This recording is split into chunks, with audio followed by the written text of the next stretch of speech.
Le chef d'état-major des armées s'est adressé au maire de France. J'exprime, au nom des Insoumis, un désaccord complet avec sa prise de parole comme avec son contenu. Ce n'est pas une polémique, c'est un rappel à l'ordre.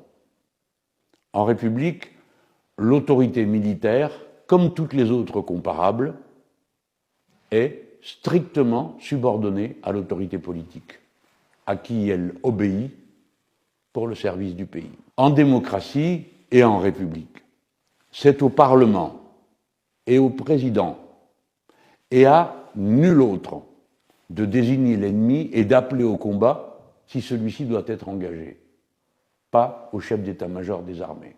Dans ce domaine, davantage que dans tout autre, chacun doit être à sa place pour pouvoir ensuite être chacun, le cas échéant, à son poste. Nous ne voulons pas de la guerre. Elle n'a rien d'inéluctable à cette heure. Et si elle devait avoir lieu, c'est parce que ceux qui en décident l'auraient voulu. Ou bien parce que la diplomatie aurait échoué. Personne, à cette heure, ne peut prononcer cet échec. Sinon, les autorités qui en ont la charge.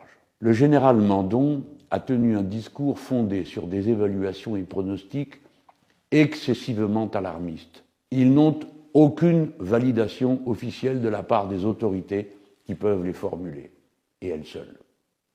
Il affirme que le pays doit être prêt dans 3 ou 4 ans. C'est une erreur. Le pays est déjà prêt. Sa force de dissuasion est prête, et de potentiels agresseurs ne doivent pas pouvoir en douter. Le général dit qu'il faudrait accepter le risque de perdre des enfants, de souffrir économiquement. C'est une erreur. La France n'acceptera pas la moindre forme d'agression et sa dissuasion est là pour le signifier.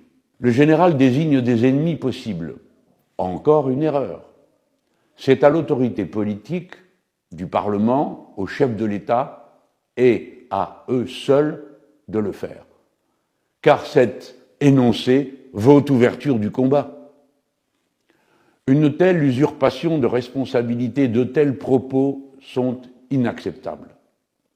En répétant publiquement des scénarios de guerre, dans une vision archaïque à l'âge nucléaire de la guerre, le général outrepasse son rôle. Les chefs militaires conseillent le pouvoir civil. C'est normal. Ils n'orientent pas pour autant les politiques de défense de la nation. Ils ne dictent pas aux élus locaux ce qu'ils doivent faire. Le devoir de réserve s'impose à tous les militaires pour pouvoir recevoir ensuite l'appui de tous les Français. Ce devoir de réserve fait partie des servitudes d'un métier bien plus exigeant que beaucoup d'autres, nous le savons. Mais des déclarations publiques engageant le pays dans un imaginaire de guerre n'ont pas à avoir lieu. La France insoumise demande au président de la République, seul chef des armées, de rappeler à l'ordre le général Mandon.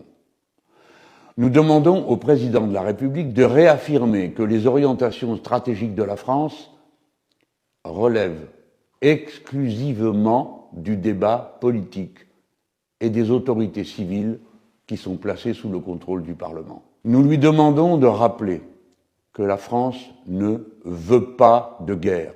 Je conclus en vous disant qu'aucune guerre n'est jamais inéluctable et qu'il ne sert à rien d'en effrayer les Français tant que l'on fera tout pour épargner à l'humanité l'épreuve nucléaire que la guerre contient à notre époque et dont on ne peut abuser des alarmes.